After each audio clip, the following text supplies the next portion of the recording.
Iniciamos la lectura, la actitud del éxito, mindset, introducción. Un buen día, mis alumnos hicieron que me sentase y me ordenaron escribir este libro. Querían que la gente fuese capaz de utilizar nuestro trabajo para mejorar sus vidas. Eso era algo que yo había querido hacer desde hacía mucho tiempo, por lo que se convirtió en mi prioridad. Este libro se encuadra dentro de una corriente psicológica que defiende el poder de las creencias. Estas creencias pueden ser consistentes o inconsistentes, pero influyen en lo que deseamos y determinan en gran parte si lo conseguimos o no. Esta corriente establece también que cambiar sus creencias, incluso las más simples, puede tener profundos efectos en el individuo. En estas páginas verás que una simple creencia sobre ti mismo, una creencia que descubrimos en nuestra investigación, guía una parte importante de tu vida. De hecho, impregna todas las áreas de tu vida. Gran parte de lo que crees que es tu personalidad se desarrolla realmente desde esa creencia. Gran parte de lo que posiblemente te esté impidiendo alcanzar todo tu potencial viene de ahí. No ha habido nunca ningún libro que explique esto y que le muestre a la gente cómo utilizarlo en sus vidas. De repente comprenderás a los mejores en las ciencias y las artes, en los deportes, en los negocios, y a los que podrían haberlo sido. Comprenderás a tu pareja, a tu jefe, a tus amigos, a tus hijos, y sabrás cómo desplegar tu potencial y el de quienes te rodean. Para mí es un privilegio compartir todo esto contigo. Además de los informes extraídos de mi investigación, he completado cada capítulo con estos, extraídos tanto de artículos de prensa como de mi propia vida y experiencia, de modo que puedas ver a las mentalidades en acción. En la mayoría de los casos, los nombres y la información personal se han cambiado para garantizar el anonimato. En ocasiones he condensado a varias personas en una sola para reflejar más claramente la idea. Algunas conversaciones las he recreado de memoria, pero he tratado de reproducirlas lo mejor que he podido. Al final de cada capítulo y a lo largo de todo el último, te muestro cómo aplicar las lecciones y cómo reconocer la mentalidad que guía tu vida, para que comprendas su funcionamiento y la cambies si así lo deseas. Me gustaría aprovechar esta oportunidad para dar las gracias a todos los que han colaborado en mis investigaciones y han hecho posible este libro. Mis alumnos han logrado que mi trabajo como investigadora sea un auténtico placer. Espero que hayan aprendido tanto de mí como yo lo he hecho de ellos. Me gustaría también dar las gracias a las organizaciones que apoyaron nuestra investigación y así continúa la escritora dando gracias. Finalmente, o inicialmente nos vamos a la página número 11, donde está el capítulo 1 bajo el tema las mentalidades. ¿Sí? Las mentalidades. Cuando era joven y empezaba mi carrera como investigadora, ocurrió algo que me cambió la vida. Estaba obsesionada por comprender cómo la gente se enfrenta al fracaso y decidí estudiarlo observando a los alumnos mientras intentaban resolver problemas difíciles. De manera que me llevé a los niños uno a un aula de su colegio. Hice que se sintiesen cómodos y les di una serie de rompecabezas para resolver. Los primeros eran bastante fáciles, pero los que seguían eran más difíciles. Conforme los alumnos refunfuñaban, sudaban y se esforzaban, yo observaba sus estrategias e investigaba lo que pensaban y sentían. Esperaba que hubiera ciertas diferencias entre los niños y en el modo en que afrontaban las dificultades, pero vi algo que no me hubiera esperado nunca. Un chico de 10 años que se enfrentaba con los rompecabezas difíciles, acercó su silla, se frotó las manos, chasqueó los labios y dijo en voz alta, me encantan los retos. Otro, que sudaba mientras intentaba resolver uno de los más complicados, miró hacia arriba con una expresión complacida y dijo con autoridad, ¿sabes? Estaba deseando que fuera un juego educativo. ¿Pero qué les pasa? Me preguntaba. Siempre creí que te enfrentas al fracaso o lo rehuyes, pero nunca me imaginé que a alguien le encantase el fracaso. ¿Acaso esos niños eran de otro planeta o estaban maquinando algo? Todo el mundo tiene un modelo que imitar, alguien que nos enseña el camino en momentos decisivos de nuestra vida. Esos niños eran mis modelos a imitar. Era evidente que sabían algo que yo ignoraba y estaba decidida a averiguarlo para comprender qué clase de mentalidad puede transformar un fracaso en un don. ¿Qué era lo que sabían? Sabían que las cualidades humanas como las habilidades intelectuales pueden cultivarse por medio del esfuerzo y eso es lo que hacían, y eso es lo que hacían, volverse más listos. No solamente no les desanimaba el fracaso, es que ni siquiera pensaban que estuviesen fracasando, creían que estaban aprendiendo. Yo, por otra parte, tenía la creencia de que las cualidades humanas eran algo tallado en piedra, inamovible. Uno era inteligente o no lo era, y fracasar significaba que uno no era inteligente, así de simple. Si uno podía conseguir los éxitos y evitar los fracasos, costara lo que costase, podía seguir siendo inteligente. La lucha, los errores, la perseverancia nunca fueron parte de ese asunto. Saber si las cualidades humanas pueden cultivarse o si se trata de algo innato e inamovible es un viejo dilema. El nuevo dilema reside en saber de qué manera nos marcan a cada uno de nosotros dichas creencias. ¿Qué consecuencias tiene creer que tu inteligencia o tu personalidad son algo que puede desarrollar y no algo fijo o no un rasgo inalterable? Veamos primero el antiguo debate sobre la naturaleza humana y luego volveremos al tema de las consecuencias. ¿Qué nos hace diferentes? Desde el origen de los tiempos, las personas han pensado, actuado y vivido de formas diferentes unas de otras. Era de esperar que tarde o temprano alguien se plantease el porqué de dichas diferencias, porque ciertos individuos son más inteligentes o más éticos, y si es que hay algo que marque esa diferencia permanentemente. Los expertos se alistaron en dos bandos. Algunos afirmaban que existe una base física para esas diferencias, lo que las hace inevitables e inalterables. A través de los siglos, esas supuestas diferencias físicas han consistido en protuberancias craneales, el tamaño y la forma del cráneo, y hoy en día estamos hablando de los genes. Otros señalan que las grandes diferencias las marcan los antecedentes, las experiencias y la preparación o las formas de aprendizaje. Te sorprendería saber que un abanderado de este punto de vista era Alfred Binet, el inventor del test del cociente intelectual. ¿Es que acaso ese test no mide la inteligencia invariable de cada individuo? En realidad, no. Binet, un francés que trabajaba en París a principios del siglo XX, diseñó este test para identificar a los niños que no progresaban en los colegios públicos parisinos, de modo que los nuevos programas educativos se diseñaban para que esos alumnos pudieran ponerse al día. Sin negar las diferencias individuales en el intelecto de los niños, Binet creía que la educación y la práctica podían dar lugar a cambios fundamentales en el desarrollo intelectual. Veamos una cita de uno de sus libros más importantes, Las ideas modernas acerca de los niños, en el que resume su trabajo con cientos de niños que tenían dificultades de aprendizaje, y dice así.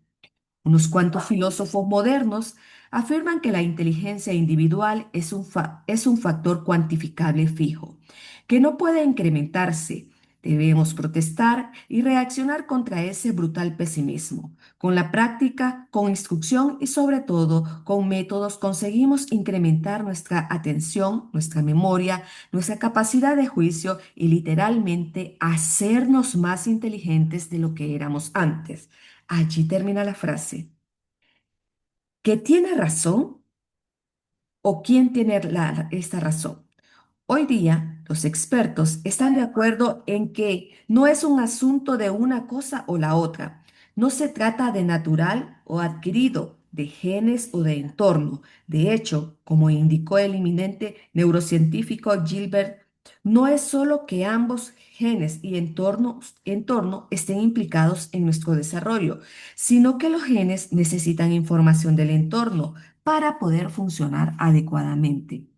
Al mismo tiempo, los científicos están descubriendo que el ser humano tiene mayor capacidad para aprender durante toda la vida, como nosotros lo estamos haciendo al estudiar este libro, y para desarrollar su cerebro de lo que más allá de lo que nunca hubiera imaginado. Por supuesto, cada persona presenta una dotación genética diferente. Los individuos pueden tener temperamentos y actitudes en cierto modo predeterminados, pero está claro que son la experiencia, la instrucción y el esfuerzo personal los que marcan el resto del camino. Robert Sternberg, el gurú actual en el ámbito de la inteligencia, escribe que el factor más importante para adquirir pericia no es ninguna habilidad innata, sino el compromiso decidido. O como reconoció su antecesor Binet, no siempre quien empieza siendo el más listo acaba haciéndolo. ¿Cómo te afecta todo esto a ti? Las dos mentalidades. Una cosa es lo que te cuenten unos cuantos eruditos y otra muy diferente es comprender cómo te afectan a ti esos problemas científicos. Durante 20 años mi investigación ha demostrado que el punto de vista que adoptas para ti mismo afecta profundamente a la forma en que llevas tu vida. Óigame, ¿quién está escuchando? Esto me recuerda la Biblia que dice, porque tal es su pensamiento, tal es él, en el libro de Proverbios. Continúo. Este punto de vista puede decidir si te conviertes en la persona que quieres ser y si consigues aquello que deseas. ¿Cómo es posible esto? ¿Cómo puede ser que una simple creencia tenga el poder de transformar tu psicología y por consiguiente tu vida? Creer que las cualidades personales son inamovibles, la mentalidad fija, origina la necesidad de validarse a uno mismo constantemente. Si solamente tienes un cierto nivel de inteligencia, cierta personalidad y determinado carácter moral, bueno, será mejor que te demuestres que tienes una buena dosis de cada uno de ellos. Si uno parece o se siente deficiente en alguna de estas características tan básicas, el resultado es malo. A algunos de nosotros nos formaron en esta mentalidad desde muy temprana edad. La mentalidad fija me la inculcó definitivamente la señora Wilson, mi profesora de sexto curso. Cuando tenía 12 años, al contrario que Alfred Binet, ella creía que los resultados del test de inteligencia ya contaban toda la historia. Nos sentábamos en la clase en orden de inteligencia y solamente a los alumnos con los coeficientes más altos se les encargaba llevar la bandera, limpiar la pizarra o llevarle algo al director. Además de los dolores de estómago que provocaba cada día con su mirada de juez, la señora Wilson fue generando una mentalidad colectiva en la que lo único importante era parecer inteligente, no parecer tonto. ¿Cómo íbamos a disfrutar aprendiendo cuando todo nuestro ser estaba en juego cada vez que nos ponía un examen o nos llamaba a la pizarra? He visto a demasiadas personas cuyo único objetivo es la autoafirmación en las aulas, en sus profesiones y en sus relaciones. Ven cada situación como una oportunidad para confirmar su inteligencia, su personalidad o su carácter. Viven en una evaluación continua. ¿Lo lograré o fracasaré? ¿Pareceré listo o pareceré tonto? ¿Me aceptarán o me rechazarán? ¿Me sentiré como un triunfador o como un fracaso? ¿Acaso nuestra sociedad no valora la inteligencia, la personalidad y el carácter? ¿No es algo normal desear poseer esas características? Sí, pero existe otra mentalidad en la que esas características no son simplemente una mano de cartas que te han repartido y con las que tienes que vivir, intentando siempre convencerte a ti mismo y a los demás de que tienes una escalera de color cuando en el fondo temes que solo sea una pareja de doces. En esta mentalidad, la mano que te han repartido es solamente el inicio del desarrollo. Esa mentalidad de crecimiento se basa en la creencia de que tus cualidades básicas son algo que puedes cultivar por medio del esfuerzo. Aunque seamos diferentes en todos los aspectos, talentos, aptitudes, intereses, temperamento, todo el mundo puede cambiar y creer por medio de la dedicación y crecer por medio de la dedicación y la experiencia. Yo aquí agregaría el principio bíblico de no nos conformemos a este siglo, sino transformando nuestra mentalidad a través de la obra redentora de Jesucristo. Bueno, esta es mi versión Sara Corrales, pero ustedes ya la conocen. Que no nos transformemos, sino que renovemos nuestra mentalidad y que somos nueva criatura en Cristo Jesús.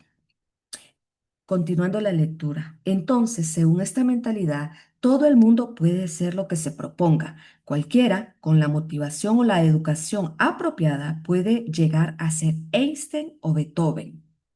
No necesariamente, pero considera que el verdadero potencial de una persona es desconocido, que es imposible predecir lo que puede conseguirse tras años de pasión, esfuerzo y práctica. Direcciones, ¿qué tal si esto lo trasladamos a través de los docentes a nuestros amados alumnos? ¿O lo seguimos trasladando? Página 16. ¿Sabías que a Darwin y a Tolstoy se los consideraba niños corrientes? Que Ben Hogan, uno de los mejores golfistas de todos los tiempos, de niño era completamente torpe y desgarbado. Que la fotografía de Cindy Sherman, que ha figurado en prácticamente todas las listas de los artistas más importantes del siglo XX, suspendió su primer curso de fotografía, o que Geraldine Piaget, una de nuestras mejores actrices, le aconsejaron que lo dejara por falta de talento. Creer que las cualidades pueden desarrollarse puede estimular la motivación, la pasión por aprender. ¿Por qué perder el tiempo demostrando una y otra vez lo bueno que eres cuando podrías invertir esa energía en ser aún mejor? ¿Por qué ocultar las deficiencias en lugar de superarlas? ¿Por qué rodearte solo de amigos o compañeros que alimenten tu autoestima en lugar de abrirte a otros que te reten a crecer? ¿Y por qué ir por el camino trillado en lugar de arriesgarte a vivir experiencias enriquecedoras? La característica principal de la mentalidad de crecimiento es la pasión por los retos, la búsqueda de la autosuperación, incluso y especialmente cuando las cosas no van bien. Esta es la mentalidad que hace que la persona crezca ante las dificultades. Dos puntos de vista, dos mentalidades. Para que tengas una idea más clara de cómo funcionan las dos mentalidades, imagínate tan vívidamente como puedas que eres un joven que tiene un día malísimo. Asistes a una clase que es muy importante para ti, que te gusta mucho. El profesor devuelve los exámenes trimestrales a los alumnos. Tú has sacado un 6, estás muy decepcionado. Esa tarde al volver a casa ves que te han puesto una multa de aparcamiento. Como te sientes bastante frustrado, llamas a tu mejor amigo para contárselo, pero este no te hace caso alguno. ¿Qué piensas? ¿Cómo te sientes? ¿Qué haces? Cuando lanzo esas preguntas, las dos mentalidades los de mentalidad fija suelen contestar: me siento rechazado, soy un fracaso total, soy un tonto, soy un fracasado, me siento inútil y estúpido. Todos los demás son mejores que yo, soy un desastre. Dicho de otro modo, esta gente toma lo que ocurrió como una medida directa de su competencia y de su valía y trasladan esa misma interpretación a sus vidas. Mi vida es lamentable. A alguien allá arriba no le gusto. El mundo está contra mí. Alguien quiere destruirme. Nadie me quiere. Todo el mundo me odia. Me como un gusanito. No, esa es la canción, ¿verdad? Bueno, continúo. La vida es injusta y todos los esfuerzos son inútiles. La vida apesta. Soy un tonto. Nunca me ocurre nada bueno. Soy la persona más desafortunada de la tierra. Perdona, pero ¿acaso hubo muerte o destrucción o solamente fue una mala nota, una multa, una llamada telefónica que no resultó como esperabas? ¿Tienen problemas de autoestima o es que son unos pesimistas de marca mayor? Ni lo uno ni lo otro. De hecho, cuando nos, cuando no se enfrentan al fracaso, se sienten tan valiosos y optimistas y radiantes y atractivos como la gente que tiene la mentalidad de crecimiento. El problema aparece cuando está el fracaso. ¿Cómo lo sobrellevan? Activando un mecanismo de defensa inconsciente. No merece la pena invertir tiempo y esfuerzo en esto. Dicho en otras palabras, no voy a volver a exponerme. No hacer nada, quedarte en la cama, emborracharse, comer, gritarle a alguien si hay oportunidad, comer chocolate, escuchar música y lloriquear, meterse en un armario, quedarse allí, pelear, llorar, romper algo. ¿Y qué se puede hacer, pues? ¿Y qué se puede hacer? ¿Sabes? Cuando escribí la historia de antes, puse a propósito un 6, no un suspenso. Era un examen trimestral, no el examen final. Era una multa de aparcamiento, no un accidente automovilístico. Y tu amigo no te rechazó, simplemente no le dio importancia. No ocurrió nada irreversible ni catastrófico. Y aún así, con este material básico de mentalidad fija, elaboró un sentimiento de tremendo fracaso y de parálisis. Cuando conté esta misma historia a individuos con mentalidad de crecimiento, esto fue lo que dijeron. Creo que tengo que estudiar más para la clase. Debo tener más cuidado al aparcar el automóvil y pienso que mi amigo tenía un mal día. O esa nota 6 me dice que tendría que trabajar mucho más en clase, pero tengo lo que me queda del curso para cubrir la medida. Hubo muchas más respuestas, todas en la misma línea, pero creo que ya ves lo que quiero decir. Ahora bien, ¿cómo salen adelante? Directamente, empezaría a pensar en estudiar más o estudiar de manera diferente para el próximo examen de esa asignatura. Pagaría la multa y arreglaría las cosas con mi mejor amigo la próxima vez que hablemos. Miraría lo que estuviese mal en mi examen y me decidiría a hacerlo mejor. Pagaría la multa de aparcamiento y llamaría a mi amigo para contarle que el día anterior yo estaba enfadada. O trabajaría mucho para mi siguiente examen, hablaría con el profesor, tendría más cuidado de dónde aparco e impugnaría la multa y averiguaría qué le pasa a mi amigo. En este caso, enfadarse no depende de tener una mentalidad u otra. ¿Quién nos enfadaría? Una mala nota y que un ser querido te ignore no son platos de gusto. Nadie se pone a dar saltos de alegría. Sin embargo, las personas con mentalidad de crecimiento no se ponen etiquetas a sí mismas, ni se echan las manos a la cabeza dramáticamente. Aunque se pueden sentir molestas, están preparadas para asumir los riesgos, para enfrentarse a los retos y para seguir trabajando en ellos. Entonces, ¿qué novedad hay? Y esa es la gran idea. Menuda novedad. Ya hay montones de refranes y dichos que enfatizan la importancia de asumir riesgos y el poder de la persistencia, como quien nada arriesga, nada gana. Si fallas, inténtalo otra vez. O Roma no se hizo en un día. Por cierto, me encantó saber que en italiano existe esa misma expresión. Lo realmente asombroso es que la gente de mentalidad fija no estaría de acuerdo con estas afirmaciones. Para ellos sería algo así como, quien nada arriesga, nada pierde. Si fallas, olvídate, es probable que no estés capacitado, o si Roma no se hizo en un día, es que no estaría previsto. Dicho de otra manera, el riesgo y el esfuerzo pueden revelar tus ineptitudes y mostrar que no estabas a la altura de la tarea. De hecho, es muy llamativo ver hasta qué punto la gente de mentalidad fija no cree en el esfuerzo.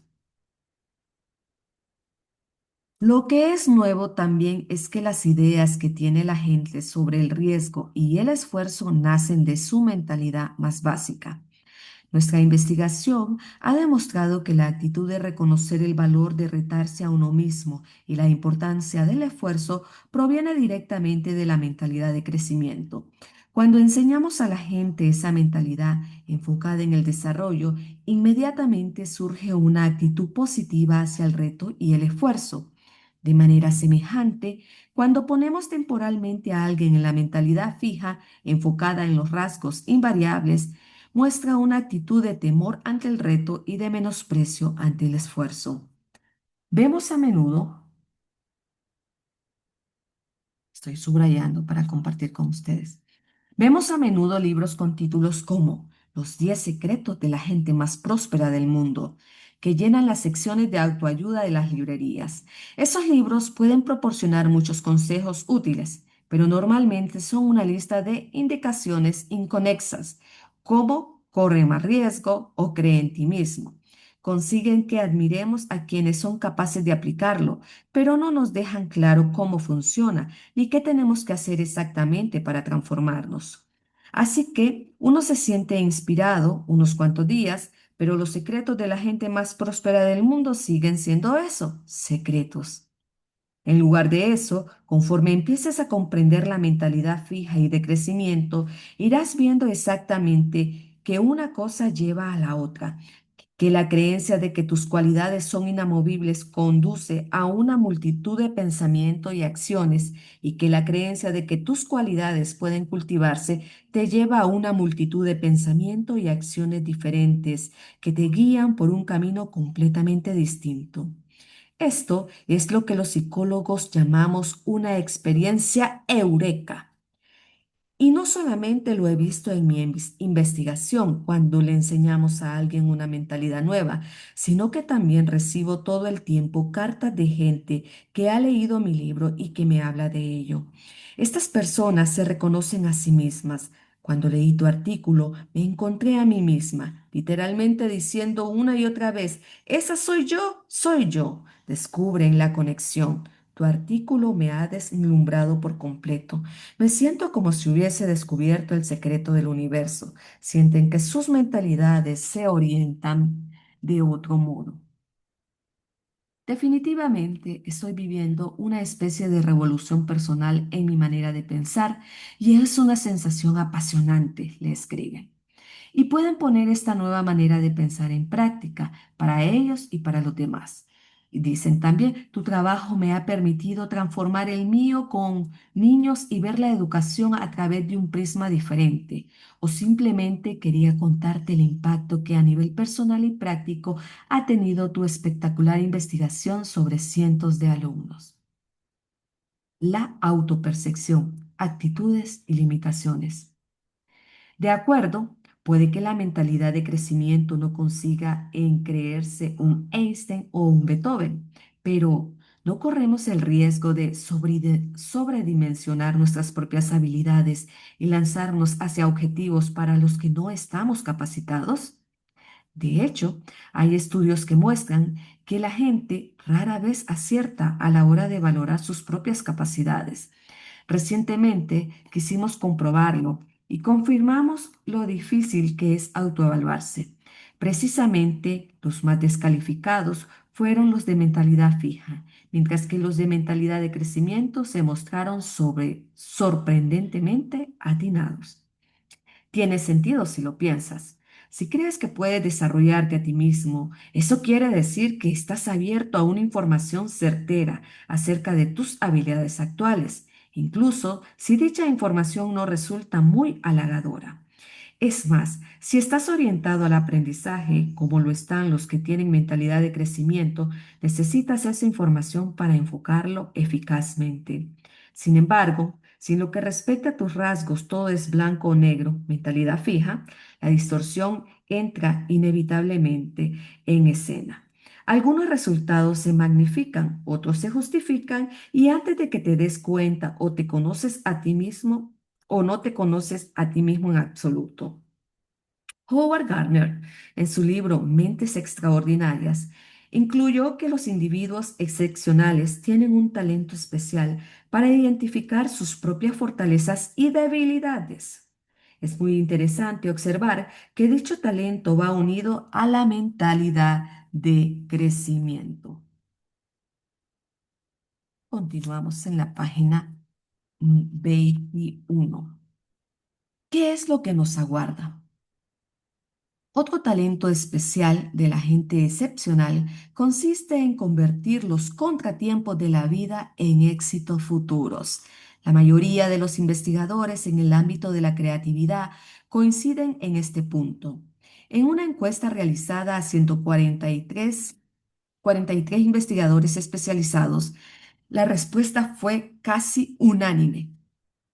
El ingrediente número uno de los logros creativos es exactamente esa combinación de perseverancia y resiliencia, característica de la mentalidad de crecimiento. Es posible que te estés preguntando otra vez, ¿cómo puede ser que una creencia lleve a todo esto? El amor por los retos, a creer en el esfuerzo y la resistencia ante los obstáculos, en definitiva, al éxito.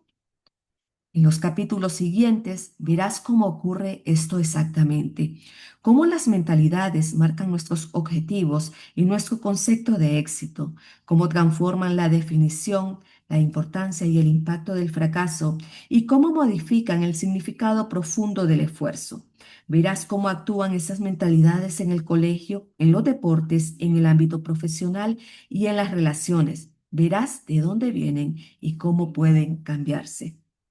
Tema: cultiva tu mentalidad. ¿Qué mentalidad tienes? Responde a estas preguntas sobre la inteligencia. Lee cada frase y decide si estás de acuerdo o no. 1. Tu inteligencia es algo intrínseco a ti y no puedes hacer mucho por modificarla. 2. Puedes aprender cosas nuevas, pero realmente no puedes cambiar lo inteligente que eres. 3. Tengas la inteligencia que tengas, siempre puedes desarrollarla más hasta cierto punto. 4. Tu inteligencia puede ser sustancialmente modificada. Las afirmaciones uno y 2 son afirmaciones propias de la mentalidad fija. La 3 y 4 reflejan mentalidad de crecimiento. ¿Con cuál de ellas estás más de acuerdo? Puede ser una mezcla de ambas, pero la mayoría nos inclinamos hacia una o la otra. Tus creencias pueden referirse a otras habilidades. Sustituye inteligencia por talento artístico, habilidad deportiva o capacidad para negocios y haz la prueba. No es solo sobre tus capacidades, también están tus cualidades personales. Mira estas frases sobre la personalidad y el carácter y decide si estás de acuerdo o en desacuerdo con cada una de ellas. Número uno: tú eres cierta clase de persona y en realidad no hay mucho que pueda hacerse para cambiar eso. 2. Seas la persona que seas, siempre puedes cambiar considerablemente. 3. Puedes hacer las cosas de manera diferente, pero en realidad lo que eres en esencia no se puede transformar. 4. Siempre puedes cambiar elementos básicos de tu personalidad.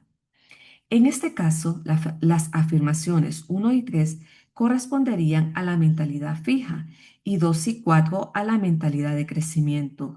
¿Con cuál de estas mentalidades estás de acuerdo?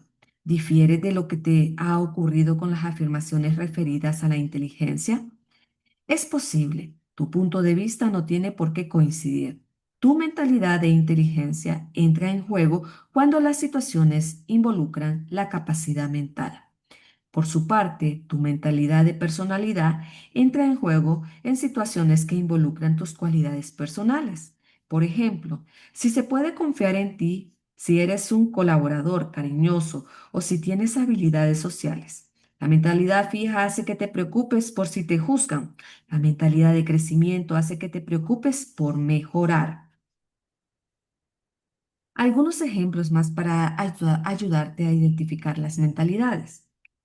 Piensa en alguien que conozcas que sea un caso clarísimo de mentalidad fija. Fíjate en qué siempre está intentando autoafirmarse y en lo susceptible que es si se equivoca o comete errores. ¿Te has preguntado alguna vez por qué es así? ¿Eres tú así? Ahora empezarás a comprender por qué se comporta o te comportas de esa manera. Siguiente. Piensa en alguien que conozcas, que domine la mentalidad de crecimiento, alguien que comprenda que las mentalidades importantes pueden cultivarse. Observa la forma en que se enfrenta a los obstáculos. Fíjate en lo que hace para superarse a sí mismo. ¿Te sirve de inspiración? ¿Su ejemplo te ayuda a modificar tu actitud? Siguiente. De acuerdo. Imagínate ahora que te has decidido a aprender un idioma nuevo y te has apuntado en una academia. Cuando has avanzado unas cuantas lecciones, el profesor te llama a la pizarra y allí, delante de todo el mundo, empieza una amenaza, empieza a ametrallarte con preguntas unas tras otras. Ponte a ti mismo en una mentalidad fija. Tu habilidad está en juego. Sientes los ojos de todo el mundo sobre ti. ¿Ves la cara del profesor mientras te evalúa? Siente la tensión, siente tu ego, enfurecerse, titubear. ¿Qué otras cosas piensas y sientes? Ahora ponte en una mentalidad de crecimiento. Eres un novato, por eso estás aquí. Estás aquí para aprender. El profesor es una fuente de aprendizaje. Siente que la tensión te abandona, siente cómo se abre tu mente. El mensaje que quiero transmitirte es este. Puedes cambiar tu mentalidad. Y aquí termina el capítulo número 1.